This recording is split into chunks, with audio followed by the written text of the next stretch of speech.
Greetings, this is Balinard. Welcome back to Howlite Isle. I have coconut milk. My seedlings are starting to sprout. I'm feeling good. I have energy. Let's see how our glorious country is doing today. I have a telegram. The Honourable UK Prime Minister, what do you want? Big things are happening in the United Kingdom as always. Ryan from Morris, okay. Deputy, cool, awesome, don't care. Moving on to my place, my country, the one that actually matters. We got 3 today. We got All Shook Up. We've got Lost in Translation. And we've got Gone Astray. Well, we've got to click on the doggo one. We've got to click on the... Look at his little face. Look at the little doggo face, though. Yuck. Oh, it won't let me zoom in anymore. Look at the little doggo face, though. Alright. A group of distraught high school girls have brought the problem of stray dogs and cats around Howlite Isle to your attention. Sorry. I was just clearing my throat.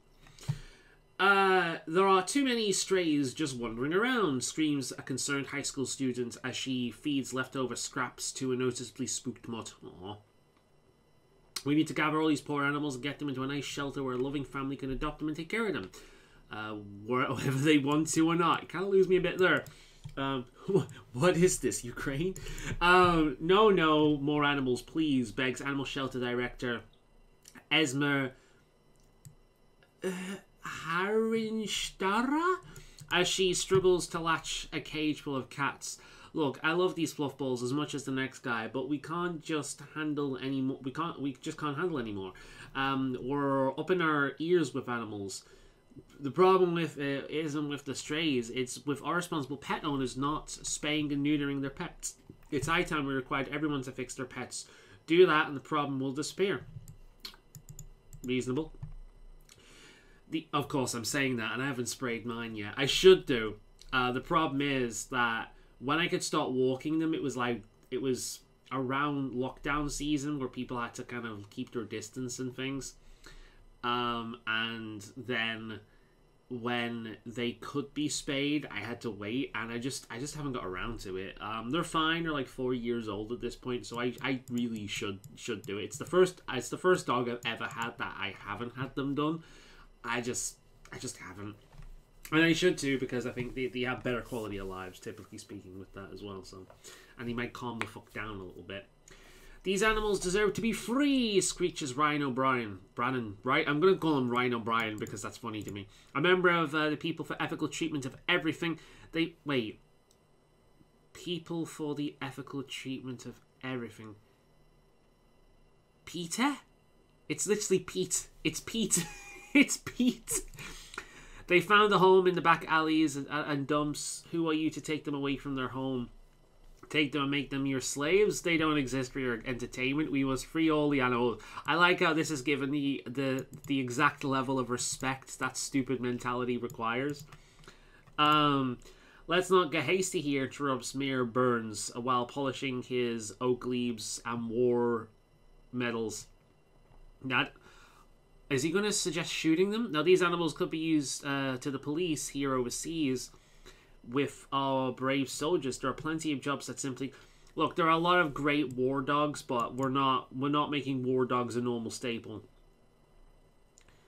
Plenty of dangerous jobs. It's not like the strays are going to be missed, and at least we'd be giving them hot meals and a dignified purpose. 1 bullet each should do the trick, bluntly states a Oh my god, local government employee with a loading a revolver. Problem solved. What is this, Australia? No, fuck off. We're gonna go for this one. No, not that one. Fuck me. We're gonna go for this one. Yeah, they should be spayed. I agree. Manchester Neutering has made purebred dogs a thing of the past.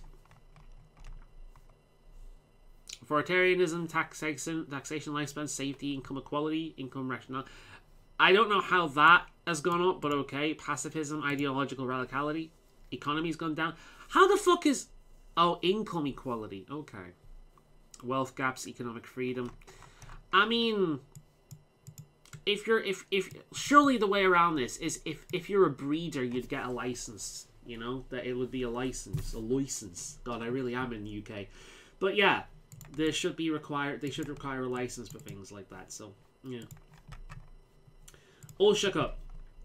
Thousands of people were forcibly evacuated from a small town in North Howlite because of a predicted earthquake. We don't get earthquakes around here, do we?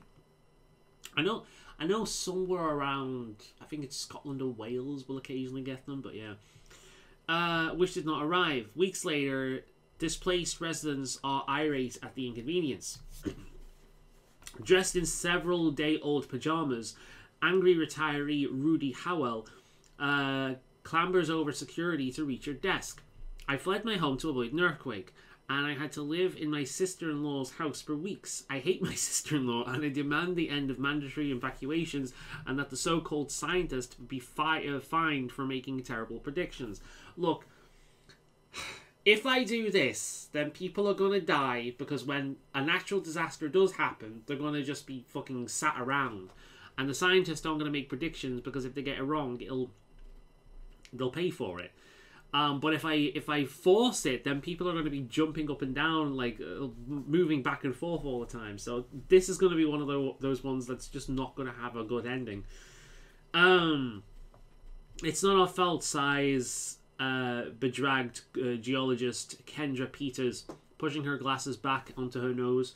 The problem is that we're poorly funded and underequipped. Why is that always the case? No, I'm sorry. Why is getting the prediction wrong because you don't have enough money? What? All we can do is make best guesses most of the time, and that's to predict big aftershocks after small earthquakes. What we need is a grid of network seismographs at a 1 mile intervals across all of Howlite Isle, higher wages to attract the best and brightest into seismology, and warning klaxons to tell people when to evacuate. Why we'll be able to predict earthquakes just seconds after they happen. What? You've lost me at the end there. I know I shouldn't have gone out the house today, cries full-time warrior Emphema Wesley, adjusting a tight-fitting homemade protective bubble wrap bodysuit.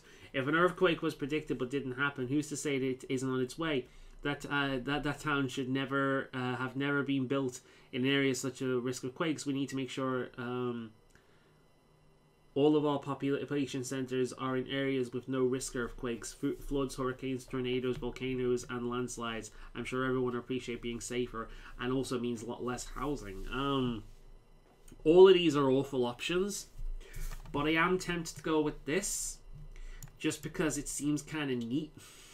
So we're gonna do that. Science. I actually don't mind putting money into science. Earthquake sirens are a leading cause of hearing loss.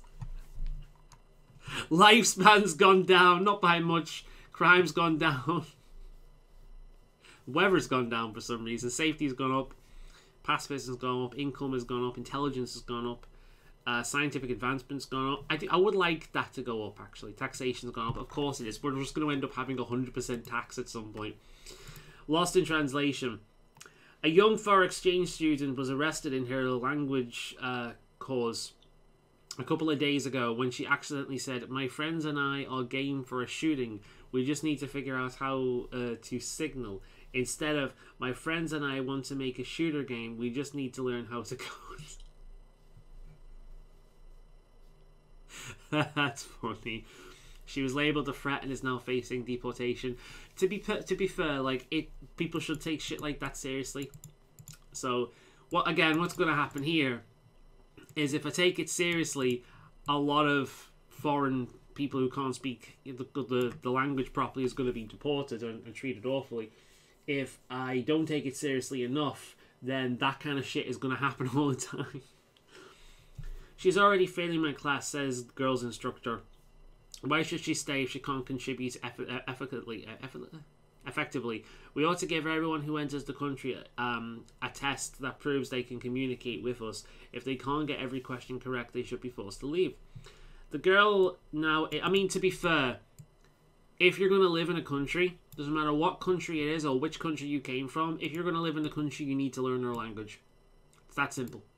Same thing. If you know, this is not just the Brit thing. If you're British and you're going to move to like France or Spain or something, you need to learn French or Spanish. You just need to. I think it's extremely ignorant to move to a different country and then refuse to speak their language. No, fuck off. You need to learn. The girl, now able to explain herself with the help of a police-appointed interpreter, says, "I apologize if I frightened everyone, as that was not my intention. I only wanted to share my interest in video game instead of repeating simple sentences about apples and cats. This would never have happened in the first place if your language wasn't so confusing. Why not simplify it and cut it down to only amount of words so it's easy for everyone to learn?" Fuck off. No, like, you had me at first, like, yeah, that's true, but I'm not. No, fuck off. We're not doing that. The real issue we should be taking about is the ham-fisted way this was handled by law enforcement, says the officer who was called to apprehend the girl. I know she wasn't a threat, but I had orders. Individual police shoppers should be given more autonomy to decide how we do our jobs. That is not a good idea. Right, well, I don't like that because we're not simplifying our language. We're not giving the cops more fucking freedoms. Fuck off. So we're going to go with the racist option. Yep. Oh, families returning from international vacations are unable to get their children back into the country. Oh, for fuck's sake. I wasn't expecting that. For fuck's sake. And of course, taxation has gone up again. Employment's gone down. Government size. Lifespan's gone up. Less foreigners. Higher lifespan, just saying. There's the conservatism, of course. Intelligence has gone down. God damn it, tourism's gone down. God damn it, fuck. That was the worst one of the day. God damn it. It is 11:52 p.m. The stream has not long finished. And we've returned to Howlite Isle. And we're not forgetting about it this time. Alright, issues. We've got 5 of them today.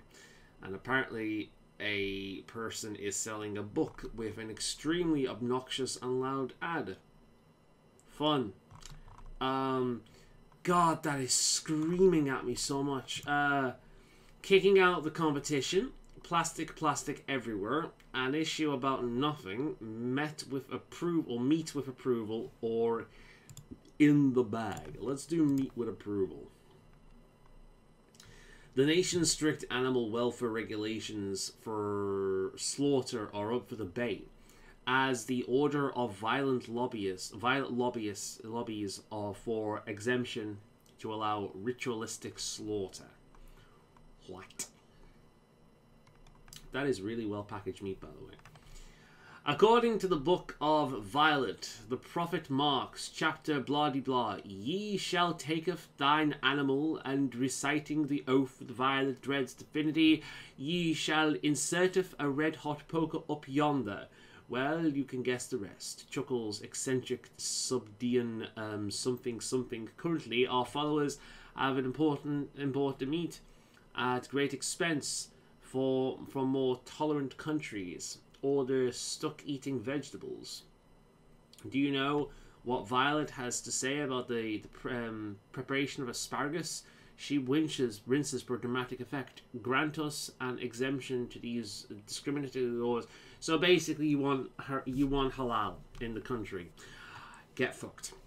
It's obvious how that will end up, growls Dick Huxley of the Hatchet and Betty Abattoir, gazing longingly at a room full of blunt instruments, chainsaws, and a particularly large stick with a rusty nail in it. Restrained buyers will ask for Vilotist certified meat anyway, as they can serve that to anyone. Meanwhile, your average Joe kill cow is stuck, stunning and whatnot, and struggling to make a living. Rather than one-off exemptions for violetists, trust butchers, then we can remain competitive by finding cost-effective ways to operate, and everyone will be happy. The last one is going to be a vegan option, isn't it? Well, except the animal-friendly lot, but they're too protein-deficient to make much of a fuss. Yeah, you can be animal-friendly and not be you don't have to be a vegan to be a fucking, to be good to animals, for fuck's sake. You can eat meat in the most humane way possible. He points a stun gun at a cow. Daisy, I'm going to make you an offer you can't refuse. Jill Pro, proponent of the killing through kindness method adopted by precisely zero abutters, whatever, since last year's book tour, coughs quietly. One life is worth as much as any other, and animals deserve to go in the same way we want to, in our own beds, surrounded by our loving family, with peaceful sitar music playing, and oh my god. All of these options are terrible. We either give exception to basically halal, fuck off. We make halal the basic fucking thing, or we become morons. So, dog shit, and dog shit. But I'm not allowed to dismiss the issue.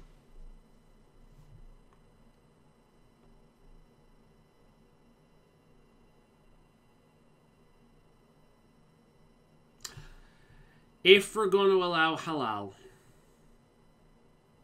then we might as well allow halal for everyone and not just specific people.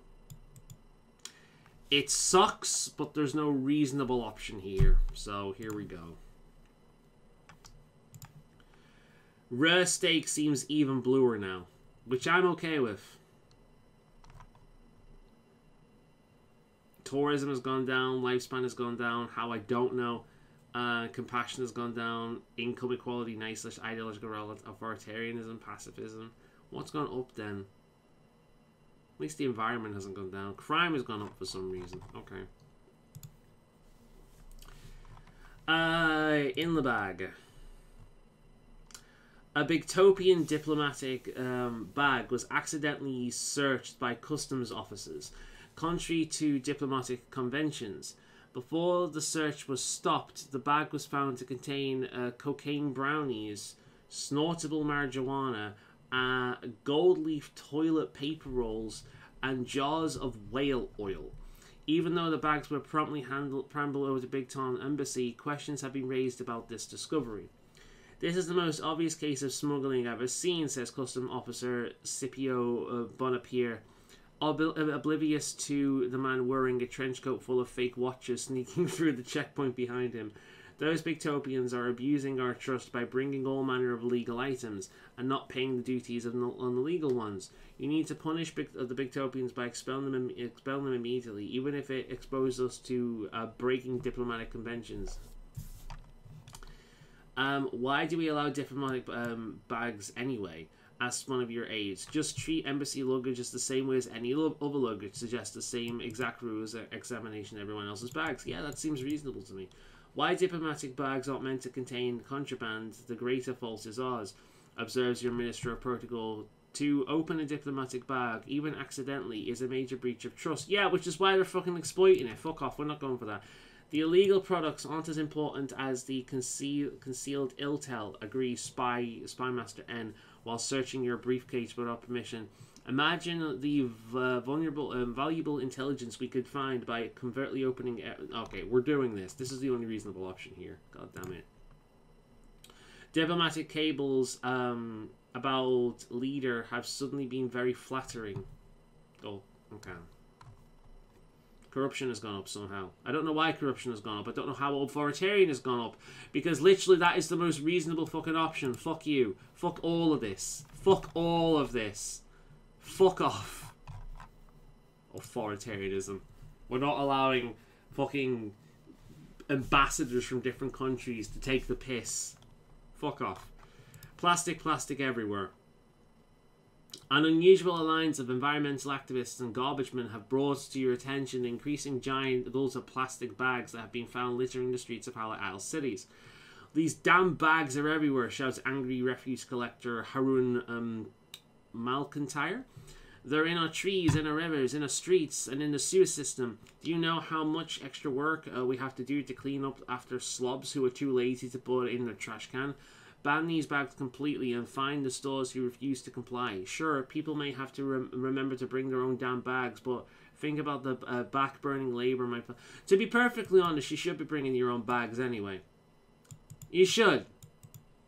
If you're planning to go shopping anywhere, and you can get bags that you can just fold and put in your pocket.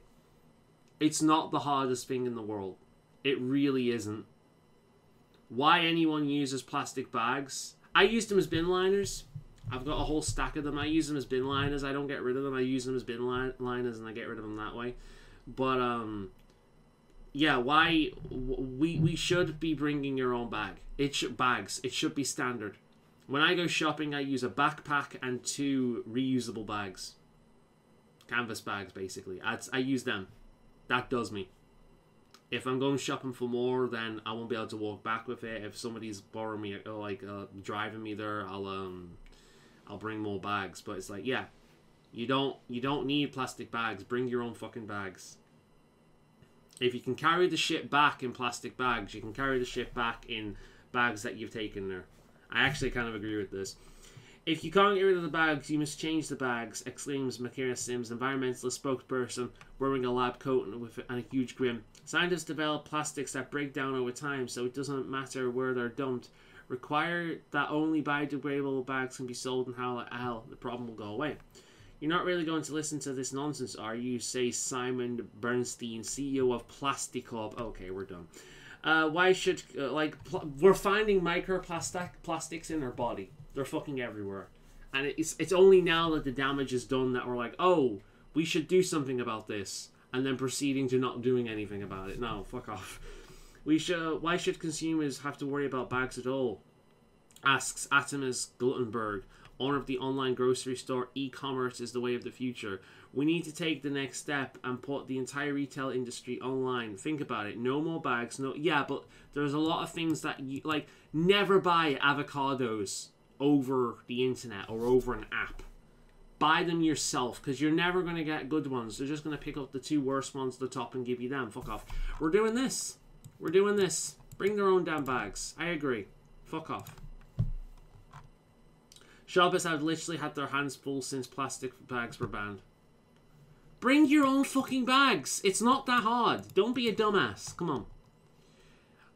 Fund environmental initiatives. Food quality's gone up.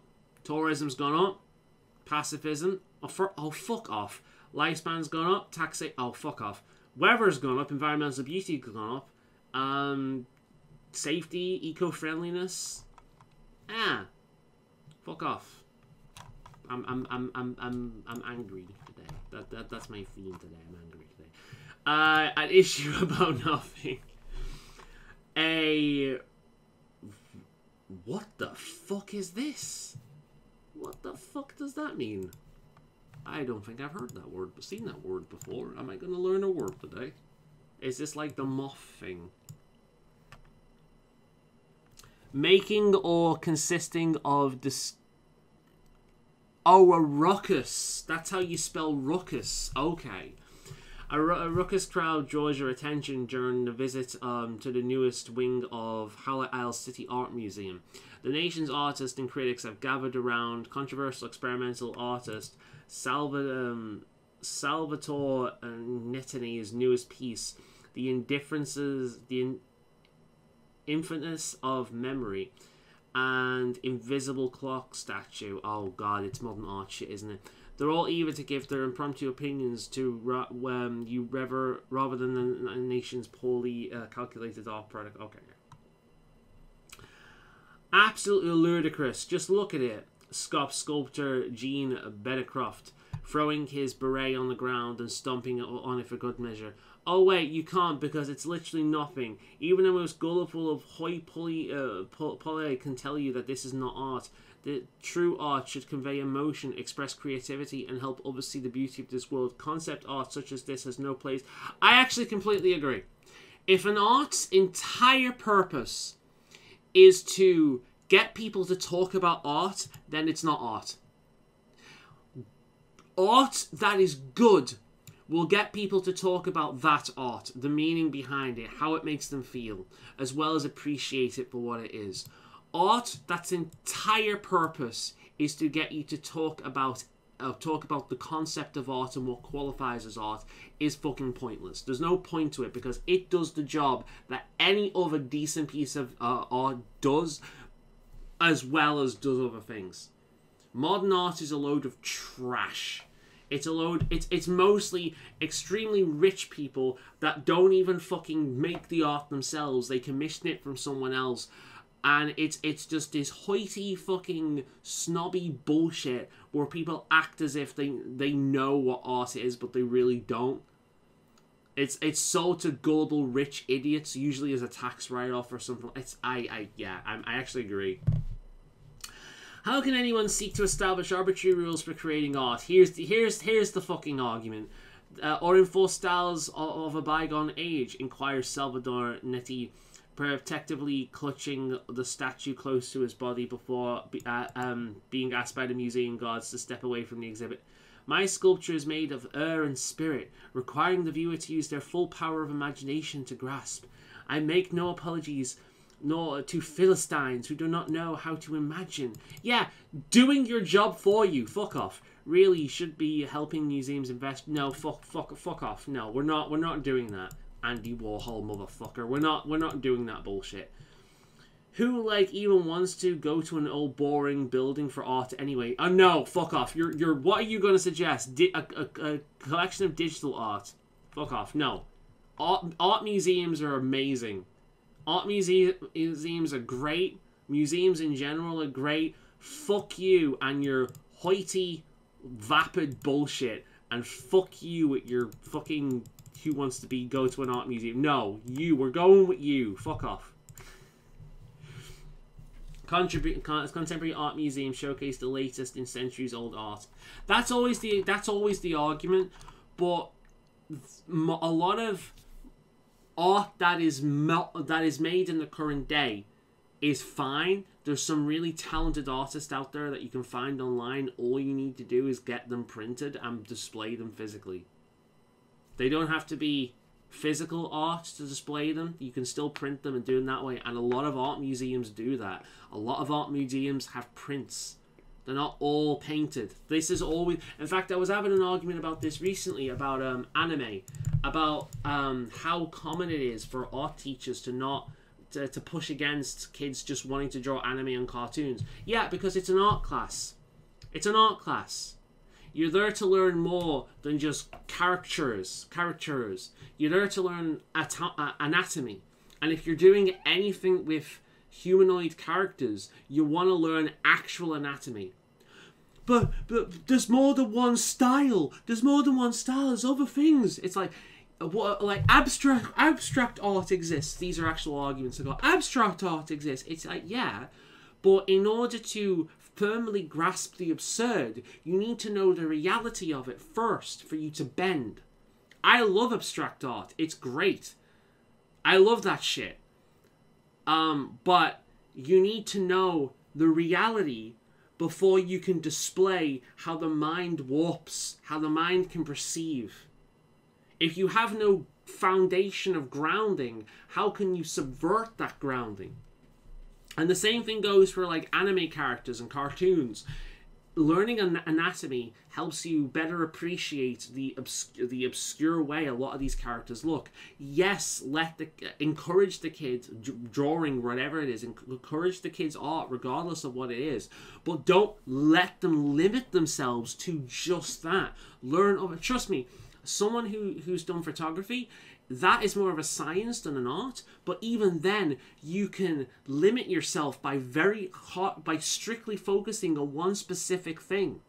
You will get weak in certain areas. That will come up if you let yourself get weak in those areas.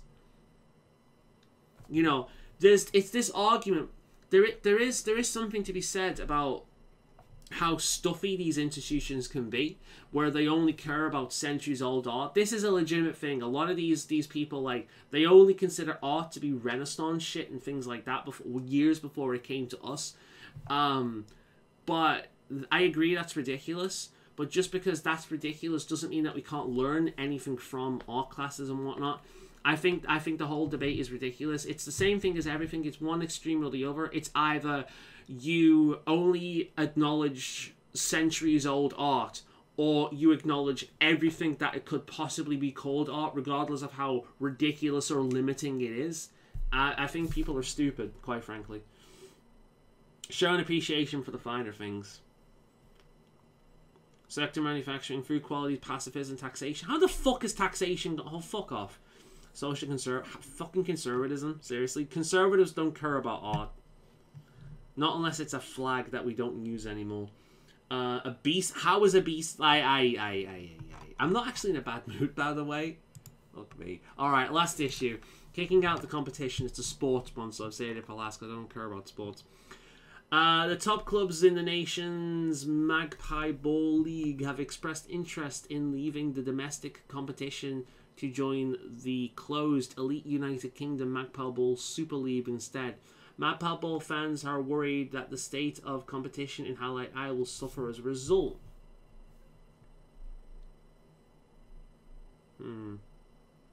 So they want to leave the domestic competition in order to join the closed.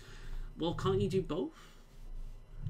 Fans before funds, gasps Magpie fan Cassidy Cullen, putting their something down, blowing it between each word. Any plucky team should have the chance to compete against the best through gumption and love of the sport. Our team should be denied this chance just because some filthy rich teams want to run off the Super Leagues to smooge with the elites. To be honest, this kind of happened recently, didn't it? Some American wanted to buy local teams, and there was such a massive backlash to it that they cancelled it. Come on, ref. This is the... Do you know, like, the last subject was something that I have passion for? This is the complete opposite. I do not care about sports. This is the inevitable boot at the free market at work, says Harsh King, the owner of Atletico Howlite Isle City, who has been too busy to attend his own team's matches for 2 years. The opportunities are endless. Television rights, tourism flocking to our shiny new stadiums, the exposure for our players across the United Kingdom besides. What would you rather watch? Atletico beating the Tumbleweed Minnows into a pulp, or Atletico squaring off against the likes of the Fox Chaser United? The thing is, though, I don't care. When it comes to sports, the only thing I really care about is my country against other people's country. So I guess I have some pride for my own local team. I do. But that's because I have pride for my own local community. Not necessarily the football and the sports are just an extent to that. So it's like, I want my local area to win, but I don't really care. I care more about my country winning, if that makes sense. So I guess I'm more on this guy's side. But I don't know enough about this shit to really say. If you ask me, there's a better way. Claims your groundskeeper, a connoisseur of the obscure sports. I've seen Guardian played over in the United Kingdom, United Federation, where the worst teams get the best rookies from a draft system. Picks fair and simple, just like how I choose the flowers for your garden each year. Why not enforce that system here? It certainly level the playing field and remove all the exclusivity and unlimited money surrounding the established teams. I know nothing about sports, so I'm just going to go for this option.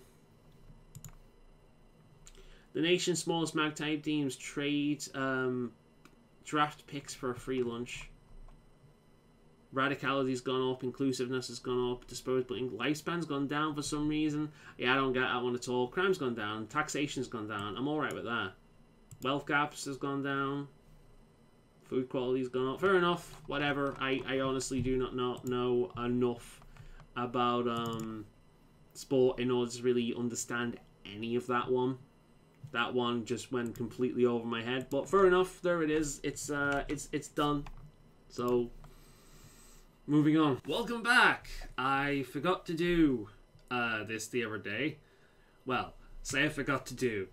I forgot to do it, and then later on I was playing Dragon Age Inquisition instead of doing it. Lost track of time, and then it was like 2 o'clock in the morning. So we're doing it now. So, one thing I've noticed right away. This is different. Most beautiful environments? Hell yeah! Look at that shit, huh? We're no longer in the 10% most primitive. We are on the 10% most beautiful environments. Fuck yes! Fuck you all. We are strong. We are strong and we are pretty. Nice. I feel like that's the evolution of most beautiful environments. Alright, we got 5 issues to deal with today, so let's deal with them so I can go and do other fucking things today. Like editing and uploading this video, because this is the last one of this video. We still got more to do. We're going until the end of the month, so we've got a little bit of time left. So, scripting a change. Violets demand blood. Outside the box, make the cut in a friend in need. Let's do that one first. The aggressive nation of Black Hair has been struck with a series of massive natural disasters that have been killed tens of thousands and destroyed sanitation, transit and economic infrastructure, with the likely consequence of great suffering for millions in the coming months. This has presented you with the moral quandary of whether or not you could come to the aid of a nation that has frequently declared its hatred for Howlite Isle and of the Howlite Islean way of life. Right. So, don't you stop. So, a country that is ruled by a bastard, it's not the fault of the people, it's the fault of the dictatorship. So, China. Nothing against the Chinese people, but the CCP can go and fuck itself. So, yeah, it's one of those. I will help the people if I can, but the actual government can go and fuck itself. So, let's see. Well, it serves them darn right, shouts your infuriated Minister of Defense, furiously kicking your expensive imported mahogany desk. Mahogany! Fuck you! And sending your papers flying. An eye for an eye, I say. They insulted us multiple times and they got what they deserved. As a matter of fact, now is the perfect time to truly pay them back for their slander to our great nation. They want aid? How about we aid them by sending some missiles aimed right at their capital? That'll show them. I kinda wanna do that. Look. National disasters. They have been killed thousands.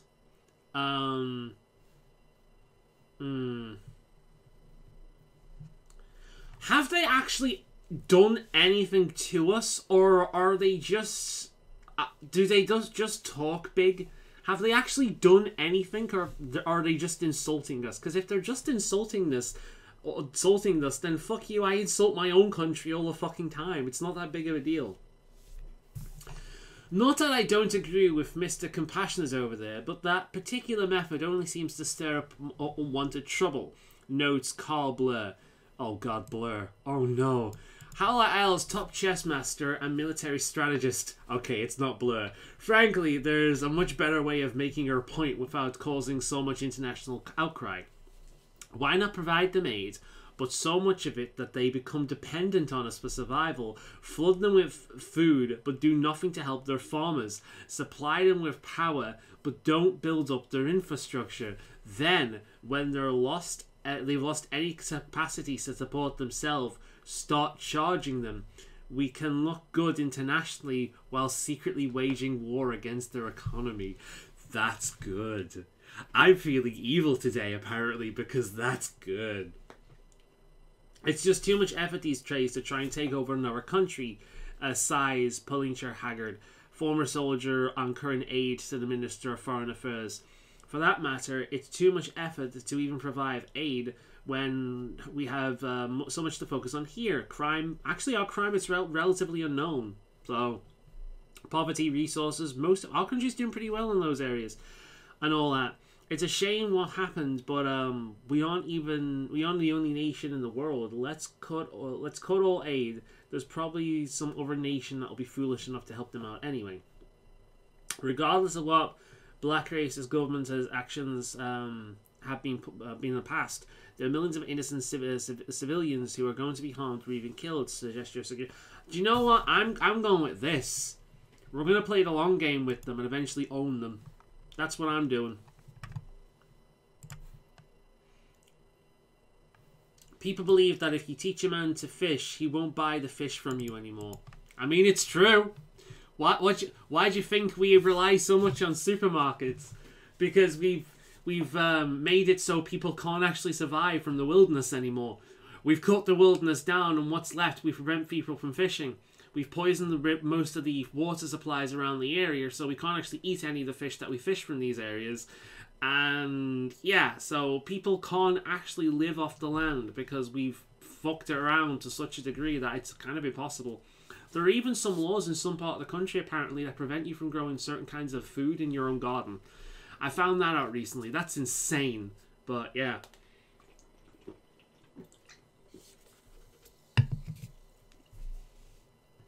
So what pacifism? Corruption went up. That makes sense. Did taxation go up? Because it shouldn't do. No, taxation went down. Tourism went down. But only by a bit. I'm alright with that. I think that was a very smart decision. Maybe not the nicest, but smart. Outside the box. Heavyweight boxer Jones Rubio faced a lot of criticism when, during a press conference before the title fight, he yelled at his opponent that he was planning to smash your skull, bash your brain pan, and send you to the morgue. What's wrong with that? That's just an intimidation tactic. This prediction proved to be true. With a punch to his temple, fracturing the opponent's skull, killing him. Now people are asking if the boxer should be held accountable for his words. Are you fucking serious? You punch people when you box. I don't know much about it, but don't you do actually aim for the head sometimes, don't you? What that is an aggressive intimidation tactic followed by a freak accident that can happen when you're in an aggressive sport like this. So he didn't really do anything wrong. That was just trash talk, yells the boxer, punching the wall angrily. It's not like I actually wanted to kill him. You can't hold an athlete accountable for what happens in sporting arena. Write that down, make it look... Actually, you can. That's ridiculous. But, like, this, you notice how often this happens? This, I agree with. This is ridiculous. We all heard the threats, then we watched the murder happen, weeps Glace Allen, mother of the deceased boxer. This was a premeditated act. A killer punch aimed at, we knew would be lethal. He played the fucking game, dude. Why it is so surprising that when pitting psychos against each other, death happens. Action movie actor Woody Frazier brushing foundation onto his cheeks. Look, what you should do is just ban boxing and other combat sports. If people want to see exciting fight action, they can watch me or my team of carefully trained stunt doubles simulate fighting on the silver screen. It's called acting, darling, and it's what civilized sports prepare. Fuck off. I don't like this, but we're gonna do it. We're gonna have cage matches because it's the only one here. Beating enemies to death with a baseball bat is legal if done within 9 innings. Okay, whatever. Crime has gone up. Civil rights has gone up. Economy has gone up. Average income. Wealth gaps. Charmlessness. Taxation's gone down. That's okay. Lifespan's gone down by quite a bit. Holy shit. How the fuck has the weather gone down? How the fuck does that affect the weather? Are you serious? Fucking social conservatism has gone down, so I'm alright with that. Have you ever noticed how this one and this one is often connected? Tourism has gone down. Fuck. That one. That's annoying. Whatever. Violence demand blood. I think we're getting repeats now, because I specifically remember some of these. Members of the weird religious cult, the Order of Violet, are asking for the government to appease their mighty deity of offering her sacrifice of the human variety. What we have got to lose, says religious freedoms advocate Sovereign Richards, just cut up a few homeless folk. It appeals this group's bloodthirsty goddess, gets rid of unsightly bums that drains welfare, and everyone goes home happy. Yeah, I'm definitely feeling evil today because that sounds smart to me. We must go much further than a few beggars, argues the overzealous hive member of the cult of Violet. Angus, you must pass a law that everyone's firstborn child must be slaughtered on live TV if possible. Think of the viewing figures. Holy shit. You aren't going to listen to these whack job Violetists, are you? comments Alicia Fallon while leading a prayer group. Sacrifices. Surely we're too civilized to permit such a barbaric practices. These lunatic fringe groups should be outlawed and their leaders should be executed. The fucking irony. Who's being a lunatic, reports Justin Alana or Howlite Isle's Humanitarian Society. I agree that these practices should be outlawed, but instead of sinking to the same level as these practices by killing our fellow people, why not simply start a re-education program? Even the worst person can be rehabilitated into a useful member of society with enough time, care, and lots of funding. You lose me at this bit, but we're going to do that. That's the only sensible option here. Taxation has gone. The government pours millions of quarters into rehabilitation group programs annually. Taxation has shut the fuck up. Tourism has gone up again. Yay. Lifespan's gone up. Social conservatism has gone up. Fucking Christ. Oh look, authoritarianism is going up at the same time. What a surprise. Crime has gone down. Nudity's gone down. Childlessness. Is intelligence gone up? Intelligence has in fact gone up. Seems smart to me. But yeah, that taxation, dude. Make the cut. When the grass on a roadside patch of lawn in front of Maximus Bulbar's house grew so long that a herd of wild deer moved in, the local council tried to force him to mow it. The job he claims is not his to do. Unexpectedly, this is all-out turf war escalated over several months, till finally the program has found itself on your doorstep. Turf war. This is a bloody outrage, it is, complains Maximus Bolivar, who has showed up wearing nothing but a grubby string vest and stained briefs that have seen better days. Some whinging council nerd says it was me land to mow and I gotta mow it. So then I told them since it was me land, I can do what I want with it. Then they tell me it's their land, but I gotta mow it. Yeah, he's actually got a good fucking point, to be honest. It's my land, but they tell me what I can and can't do with it. But I've got to do it, despite the fact that they seemingly have control over it. He actually has a point. Anyways, I tell him, if it ain't my land, then it ain't my bloody problem to mow the land, is it? If they want it mowed, they can bleed and mow it themselves. I'm not going to select this because it starts a precedent. I don't want to become the norm. But he's kind of right.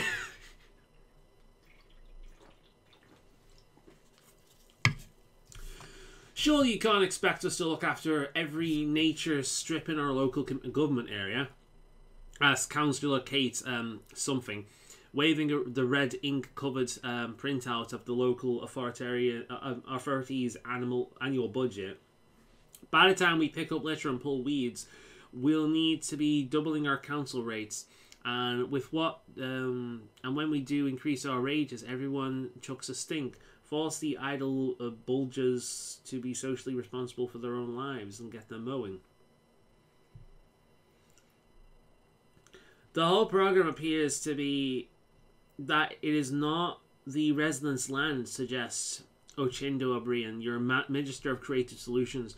So what if we were to change that? Expand land rights out from the front door to the road. Homeowners get a land windfall. Local authorities can devolve responsibility. What could possibly go wrong? A lot. Our problems need hard solutions, observes Tina Yukohart, manager of Concrete Is Us. Why don't we just pave over the damn nature strip? That way it won't matter whose land it is. No. Oh god, I hate all of these. See, if I select this, I agree with. My solution is, who the fuck cares? I live in an area where some people don't take care of their houses, and it creates these little patches of nature with a lot of insects and shit moving. And yes, this also does include rats, but we have so many cats around here that that's not really a problem. It's like, I don't see the problem so long as everyone... But the fact is, if I select this, nobody's going to do it. And then other people are going to mow it. But then we can't do this either.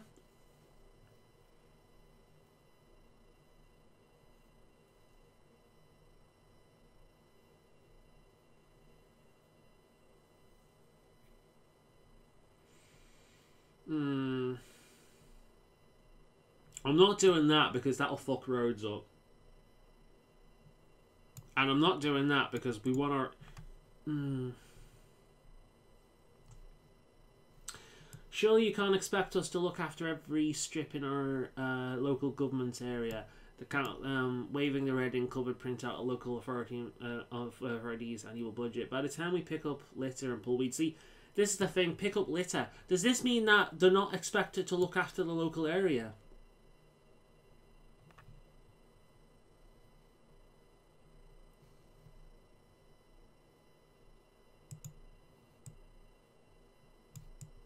I'm going to select this.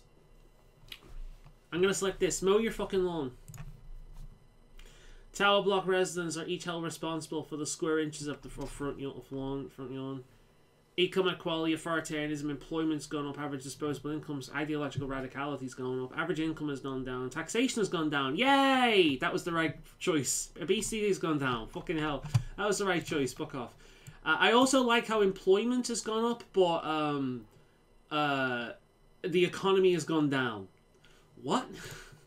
Scripting a change. Howlite Isle has been watching closely after a neighbouring country adopted the Maxtopian writing system in conjunction with their own native script, and it has since been prospering. A distribution about whether to follow their example results in various weighty reports from competing ministries to read through.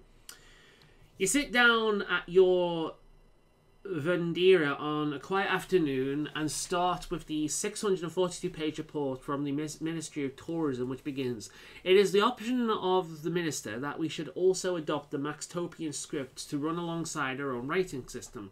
This move would make tourism far more a lucrative prospect, businesses transition and easier for it to promote healthy relations with trade via partners such as Maxtopia and the United Federation. The Minister mandates that should be taught in schools immediately in order that Howlite Isle may reap the benefits in no more than 1 or 2 generations." That's a really good way to kill your own language, right, Wales? That's a really good way of killing your own language. Like, I get the point in it, but I'm okay with having other languages alongside like our own with signage. But I'm not okay with forcing our people to learn that language. My opinion is, like, tourism is fine, and it does help.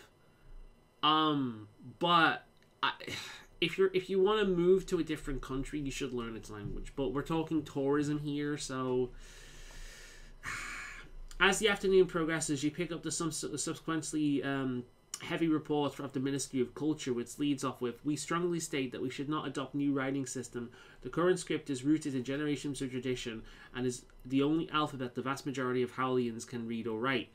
The cost associated with implementing a second alphabet would be monumental. Therefore, the status quo must be maintained. It is further advised that we must carefully encourage a greater patriotic spirit and nationalism by explicitly discouraging the use of any foreign script." That I disagree with as well. I don't think it should be forced, but if other people want to do it, then they should be encouraged. The sun begins to set, and you now turn to the rather voluptuous report of the Ministry of Creative Solutions, which states out, "It's clear that the new writing system is the only viable long-term solution for this present conundrum. A new system that would accurately transcribe the unique pronunciations contained within our language, promoting greater literacy. This new script shall be drafted with simplicity in mind, so that native Howlians and foreigners alike will have no trouble learning it. It must be immediately etched upon and made mandatory in all areas of government, businesses, and schools. It's not completely dark and you retire in bed. On your way, you happen to spot your neighbour's detached, discarded homework covered in school scribbled writings. This homework is stupid. Why don't we bother? Do we even bother writing? What good has it ever done with us? I wish schools should stop teaching it. That's a terrible idea." So this person suggests a simplification of the language.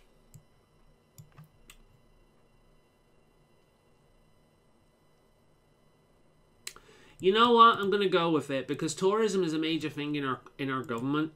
We survive really from tourism from other people. The entire point of Howlite Isle really is to get people to come and visit our country because we have amazing culture and some of the most stunning environments in the world. That's what keeps our economy going. So learning other languages is probably a good thing that's going to boost the economy. If it means we lose our own language, well, we can't lose our own language because that's also part of the whole culture element that brings tourism in. So learning both simultaneously seems like a good idea to me. So I'm going to go with that. Textbooks are exactly twice as heavy as they used to be. The weather's gone up for some reason, despite the fact that it requires more trees. Tourism has gone up, lifespan's gone up, safety, human development, wealth gap, intelligence. Wealth gap's not necessarily a good thing. Food quality's gone up, average income has gone up, disposable income, public education, economy, government side, pacifism, scientific advancement, economic freedom, book publishing. Crime's gone down, authoritarianism has gone down, taxation has actually gone down. Culture's gone down, which is a shame because we've got really good culture, but still that's the only real negative there. Same with income equality, but still that's a really good outcome. Let's actually give Howlite Isle a read. Howlite Isle, the community of Howlite Isle, is a democratic socialists. We have average civil rights, a strong economy, and very good political freedom. The community of Howlite Isle is a large, safe nation, renowned for its ban on automobiles, pith helmet sales, and strict health and safety regulation. Oh God, we are England. The quiet, industrious population of 18 million Howlians are fiercely patriotic and enjoy great social equality. They tend to view other, more capitalist countries as somewhat immoral and corrupt. The large government juggles competing demands of education, defence, and administration. The average income tax rate is 45.8%, but much higher for the wealthy. The strong Howlian Island economy is worth 4.32 trillion quarters a year. It's fairly diversified and led by the basket weaving industry, with major contributions from retail, Chinese exports, and arms manufacturing. Shit, tourism's gone down. State-owned companies are reasonably common. Average income is 54,046 quarters and is evenly distributed, with the richest citizens only earning 2.0 times as much as the poorest. Beating enemies to death with a baseball bat is legal if done within 9 innings. The government pours millions of quarters into rehabilitation programs annually. The tower block residents are each held responsible for their square inches of front lawn, and textbooks are exactly twice as heavy as they used to be. Crime is totally unknown thanks to the capable police force and progressive social policies and education and welfare. Howlite Isle's national animal is the magpie, which soars majestically through the nation's famously clear skies. Howlite Isle is ranked 1,757 in the world and 540th in the United Kingdom for the most extensive civil rights, with 52 Martin Luther King Jr. units. We are also in the top 10% of most beautiful environments.